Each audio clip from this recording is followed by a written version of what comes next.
Hello guys, how are you. मैं भूपेंद्र सिंह। आज की क्लास में हम बात करेंगे सिंथेसिस के क्रम में। आज हम लेकर आए हैं आपके लिए यूज ऑफ प्रीपोजिशन।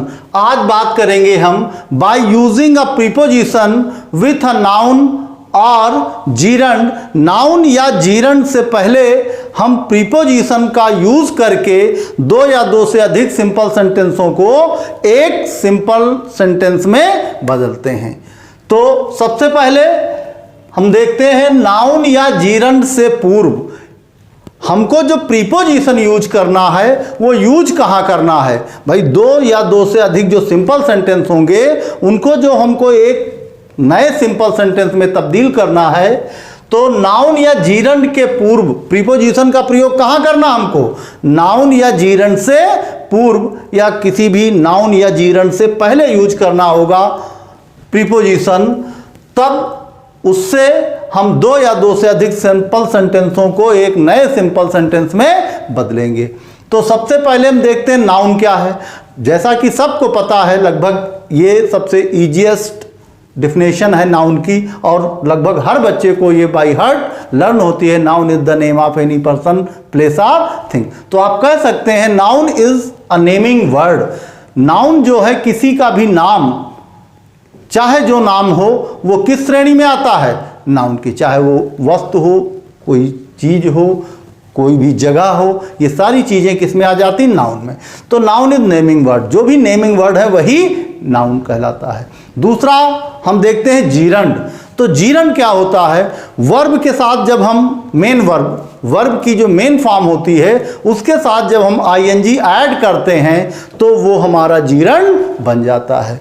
तो ये देखिए, वर्ब के साथ आईएनजी जोड़कर हम जीरंड बनाते हैं। तो जैसे वॉकिंग है, टॉकिंग है, लाफिंग है, ये सारी चीजें क्या हैं, जीरंड। तो अब हम बात करते हैं कुछ इंपॉर्टेंट प्रीपोजिशंस की जिनका यूज करके हम दो या दो से अधिक सिंपल सेंटेंसों को एक सिंपल सेंटेंस में बदलते हैं। तो ये कुछ इंपॉर्टेंट प्रीपोजिशंस हैं जिनको आपको लर्न करना है, क्योंकि ये प्रीपोजिशन अक्सर आपके एग्जाम्पल में, आपके सेंटेंसों में मिलने वाली हैं और जिनका प्रयोग करके आप दो या दो से अधिक सिंपल सेंटेंसों को एक सिंपल सेंटेंस में बदलेंगे।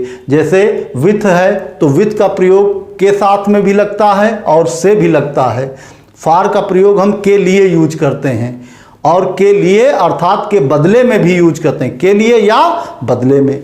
विदाउट के बगैर, के बिना, बिफोर पहले, के पहले और आफ्टर के बाद। आफ्टर का प्रयोग के बाद के लिए यूज करते हैं, बिफोर का प्रयोग के पहले के लिए यूज करते हैं, इन स्पाइट ऑफ का प्रयोग करते हैं के बावजूद के लिए। जब सेंटेंस से भाव निकले के बावजूद तब हम यूज करते हैं इन स्पाइट ऑफ। और बिसाइड्स, जब किसी चीज के अतिरिक्त भी कोई और चीज दिखानी होती है वहां पर हमको बिसाइड्स यूज करना होता है प्रीपोजिशन। जैसे दिखाया गया है, उसने पेन के अतिरिक्त एक कॉपी भी खरीदी।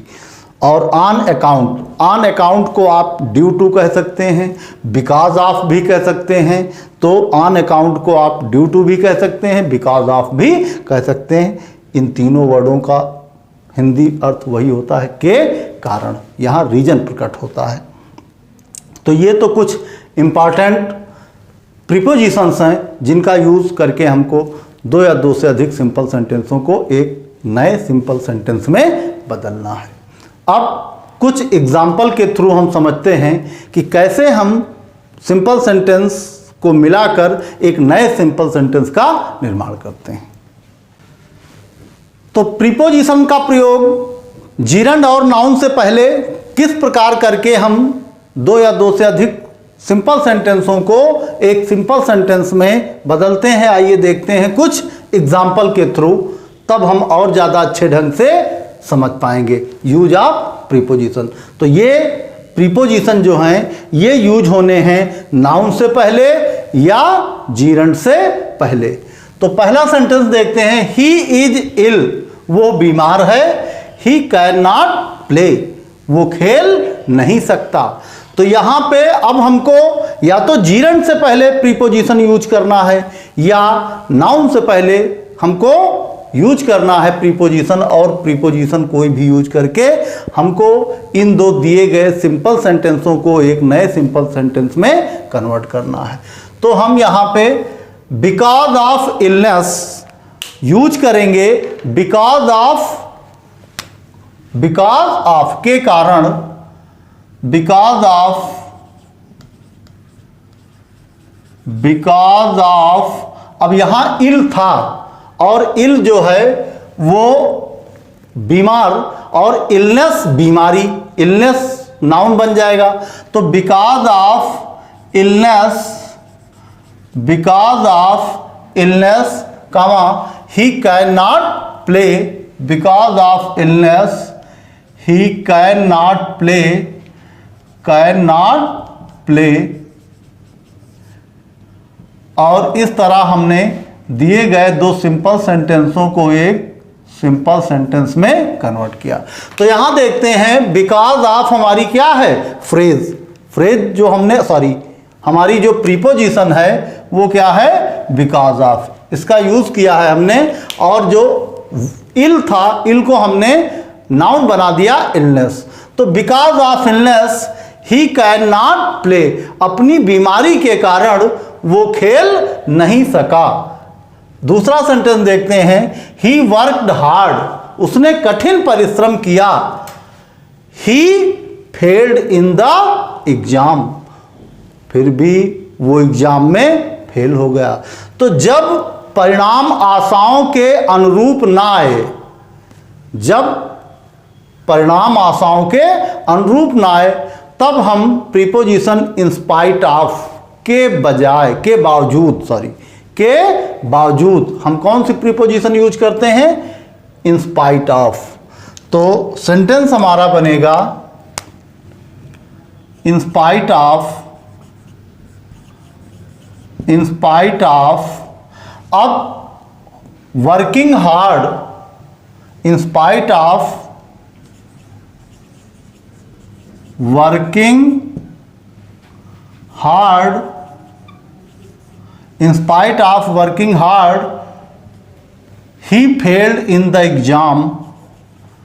He failed in the exam. यहां पे in spite of working hard, कठिन परिश्रम के बावजूद, मतलब परिश्रम तो उसने हार्ड वर्क किया। और यहां पे आप देख सकते हैं कि जो वर्क था उसको हमने वर्किंग में बदल दिया, क्योंकि हमको जीरंड या नाउन से पहले ही यूज करना है प्रीपोजिशन, और यहां प्रीपोजिशन हमने यूज किया इन स्पाइट ऑफ। तो इन स्पाइट ऑफ वर्क के साथ हमने आईएनजी ऐड कर दिया, तो ये हमारा बन गया जीरंड।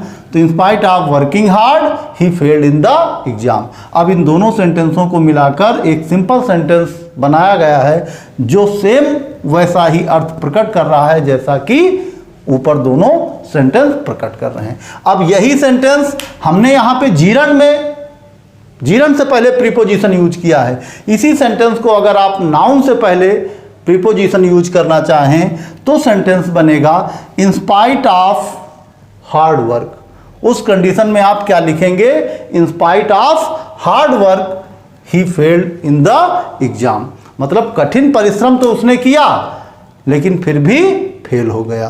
तो in spite of hard work, अब यहाँ स्पेस नहीं है, आप लिखना चाहें तो लिख सकते हैं इन स्पाइट ऑफ, लिखिए in spite of hard work, in spite of hard work comma he failed in the exam. उस कंडीशन में आपने हार्ड वर्क से पहले इन स्पाइट ऑफ यूज किया। आप कह सकते हैं यहां जीरंड से पहले हमने प्रीपोजिशन यूज किया है, और जो दूसरा सेंटेंस है in spite of hard work, वहां आप नाउन से पहले प्रीपोजिशन यूज कर रहे हैं। अगला सेंटेंस देखिए, Ravi bought a watch, Ravi ने एक घड़ी खरीदी। He paid 500 rupees for it, और इसके लिए या इसके बदले में उसने कितना पे किया, 500 रुपीज। तो एक चीज़ ध्यान रखिए, जब कोई चीज़ खरीदनी हो या बेचनी हो, चाहे खरीदने की बात की जाए चाहे बेचने की बात की जाए, वहाँ हमेशा प्रीपोजिशन हम फॉर यूज करते हैं। तो यहाँ पे हमारा जो दो सिंपल सेंटेंस दिए गए हैं, इनको हम बदलेंगे एक नए सिंपल सेंटेंस में, किसका प्रयोग करके? By using a preposition. तो Ravi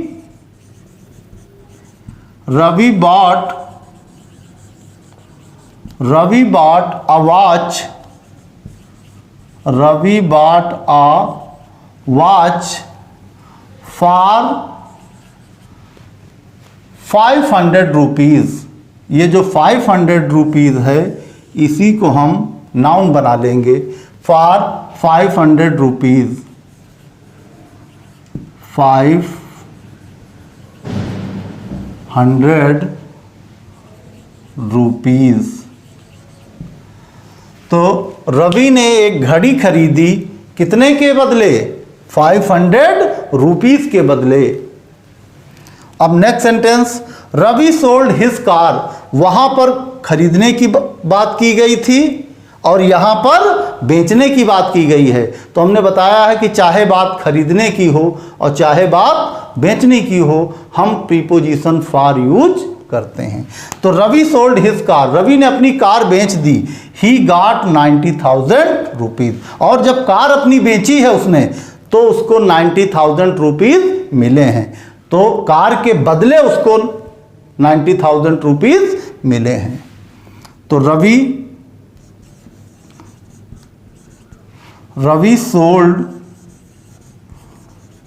sold his car for, जैसा कि बताया है, किसी भी चीज़ को खरीदने और बेचने के लिए हमेशा प्रीपोजिशन फॉर यूज करते हैं। फॉर 90,000 रुपीज़, फॉर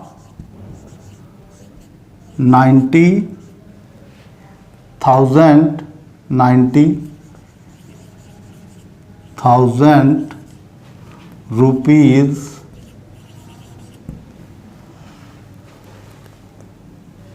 तो Ravi sold his car, Ravi ने अपनी कार बेच दी। फॉर 90,000 रुपीज़, कितने रुपयों के बदले? 90,000 रुपीज़ के बदले। तो ये तो कुछ एग्जाम्पल हैं जिनमें हमने प्रीपोजिशन का यूज करके दो सिंपल सेंटेंसों को एक नए सिंपल सेंटेंस में बदला है। और हम कुछ और एग्जाम्पल देखते हैं ताकि आप और अच्छे ढंग से प्रीपोजिशन का यूज समझ पाएं। तो आइए कुछ और एग्जाम्पल देखते हैं जिनकी मदद से हम प्रीपोजिशन के यूज को बेहतर ढंग से समझ पाएंगे। तो यहाँ एग्जाम्पल दिया हुआ है, रावण वाज किल्ड, रावण मारा गया। ही हैड स्टोलन सीता, उसने सीता को चुराया था। तो यहाँ पे रावण वाज किल्ड, रावण मारा गया था और रीजन क्या था कि ही हैड स्टोलन सीता। अब हमको यहाँ पे कोई प्रीपोजिशन यूज करनी है और वो प्रीपोजिशन या तो नाउन के पहले होनी है या जीरंड से पहले होनी है, और उसका प्रयोग करके हमको दिए गए दोनों सिंपल सेंटेंसों को एक नए सिंपल सेंटेंस में कन्वर्ट करना है। तो आइए देखते हैं, Ravan was killed, Ravan was killed, Ravan was killed. अब हमको यूज करना है यहां पे प्रीपोजिशन फॉर। जैसा कि बताया गया, फॉर का अर्थ के लिए भी होता है और फॉर का अर्थ के बदले भी होता है। जैसे बेचने और खरीदने की बात की गई तो वहां के बदले वाला ही लगता है। जैसे 500 के बदले राम ने एक घड़ी खरीदी, तो यहां पे फॉर का अर्थ हुआ बदले में। रावण वाज किल्ड फॉर, मारा गया किसके बदले? For stealing, STEALING, for stealing Sita.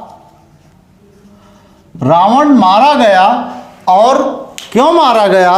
क्योंकि उसने सीता को चुराया था। तो यहां पे जो हमारी स्टीलिंग है, स्टोलन वर्ब की थर्ड फॉर्म थी, तो उसकी मेन फॉर्म होती है स्टील, और स्टील के साथ आईएनजी ऐड करके हमने इसको बना दिया जीरंड।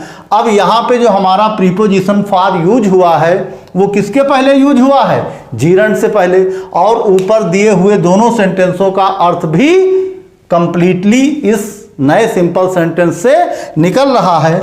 तो ये जो दिया गया सिंपल सेंटेंस है ये कन्वर्ट हुआ है आपका सिंपल सेंटेंस में। तो Ravan was killed for stealing Sita, Ravan मारा गया था क्यों? सीता चुराने के बदले में। अगर उसने सीता ना चुराई होती तो शायद वो मारा न जाता। अगला सेंटेंस है you helped me I would have been drawn. You help me, तुमने मेरी मदद की, और I would have been drawn, तुमने मेरी मदद की और I would have been drawn, नहीं तो मैं डूब गया होता। तो यहां कौन सी प्रीपोजिशन यूज होनी है? विदाउट के बगैर, अर्थात मैं तो डूब ही गया होता। विदाउट, तुम्हारी मदद के बगैर, मैं तो डूब ही गया होता तुम्हारी मदद के बगैर। तो यहां पे प्रीपोजिशन हमको यूज करनी है विदाउट। तो हम इसमें दिए गए दोनों सेंटेंसों को मिलाकर एक नया सिंपल सेंटेंस बनाएंगे और यूजिंग अ करेक्ट प्रीपोजिशन। तो हम लिखते हैं सेंटेंस पहले, I would have been drawn. I would have been drawn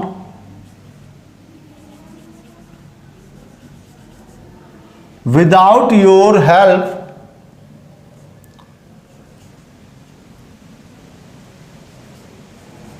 without your help, without your help। ये आपका सिंपल सेंटेंस बना। और यहां पे हमने प्रीपोजिशन क्या यूज की?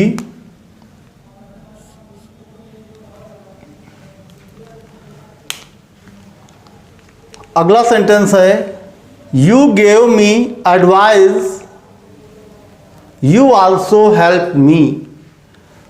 तुमने मुझे सलाह दी और यू आल्सो हेल्प मी, और तुमने मेरी मदद भी की। तुमने मुझे सलाह भी दी और तुमने मेरी मदद भी की।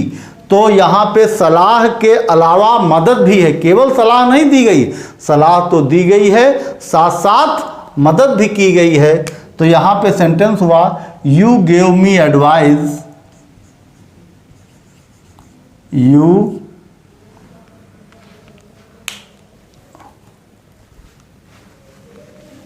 यहां पे हमको जो यूज करनी है प्रीपोजिशन वो पहले ही यूज कर लेनी है बिसाइड से। सेंटेंस में हमको कौन सी यूज करनी है प्रीपोजिशन? बिसाइड, क्योंकि यहां पे मदद के अलावा सलाह भी है। तो बिसाइड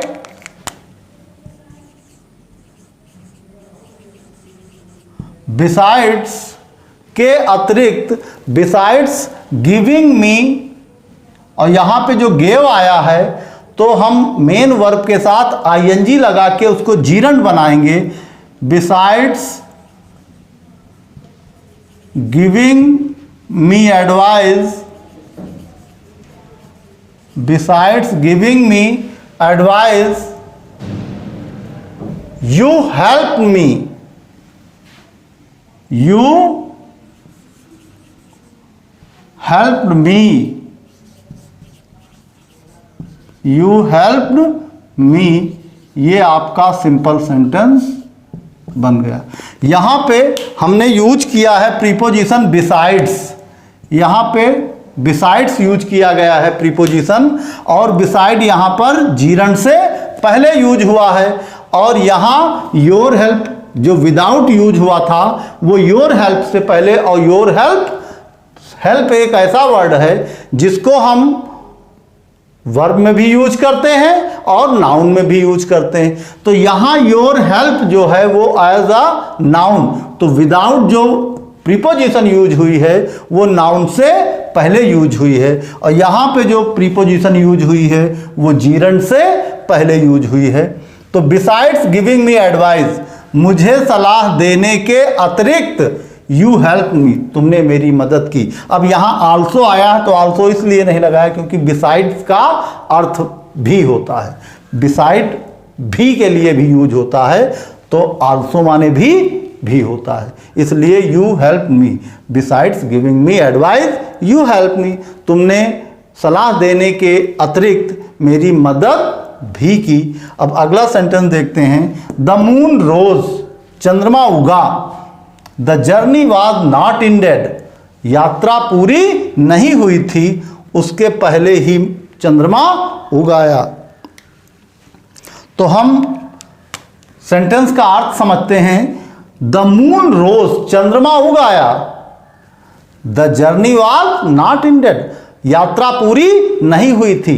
दूसरे शब्दों में आप ये कह सकते हैं कि यात्रा पूरी होने से पहले ही चंद्रमा उगाया था, या मून उगाया, चंद्रमा उग गया, the journey was not ended, और यात्रा पूरी नहीं हुई थी। कहने का मतलब यात्रा पूरी होने से पहले ही चांद निकल आया। तो हम ये कह सकते हैं, the moon rose, the moon rose, the moon rose before, यहां पे हम प्रीपोजिशन यूज करते हैं बिफोर, क्योंकि बिफोर हमारा प्रीपोजिशन है। Before the end of journey, before the end of journey, before the end of journey, और इस तरह हमारा ये सेंटेंस बन गया सिंपल सेंटेंस। और किसकी मदद से? दो सिंपल सेंटेंसों की मदद से, बाय यूजिंग प्रीपोजिशन, और ये एंड ऑफ द जर्नी यहाँ पे नाउन है, यात्रा समाप्त होने से पहले। तो यहाँ हमने प्रीपोजिशन यूज किया है नाउन के पहले, यहाँ एंड ऑफ जर्नी नाउन बनाया गया है यात्रा को। अब my brother is ill, he has high fever, मेरा भाई बीमार है, ही हैज़ हाई फीवर, उसके बहुत तेज बुखार है। तो बुखार वाले सेंटेंसों में अमूमन हम सफरिंग फ्रॉम फीवर भी कर सकते हैं, लेकिन यहाँ पे हम बीमारी, चूँकि बुखार तेज है, हाई फीवर है, तो my brother is ill, my brother is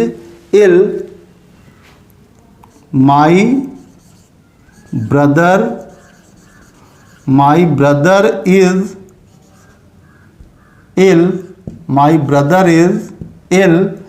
अब यहां पे हम प्रीपोजिशन विथ यूज करेंगे, with high fever, with high fever, with high fever, मेरा भाई बीमार है, किसकी वजह से? हाई फीवर की वजह से। और इस तरह ये भी आपका सिंपल सेंटेंस बन गया। तो ये कुछ एग्जाम्पल रहे जिनको प्रीपोजिशन की मदद से सिंपल सेंटेंसों में कन्वर्ट किया गया है। और अब हम ये आशा कर सकते हैं कि आप दो या दो से अधिक सिंपल सेंटेंसों को प्रीपोजिशन का यूज करके एक सिंपल सेंटेंस में तब्दील कर लेंगे। Thank you.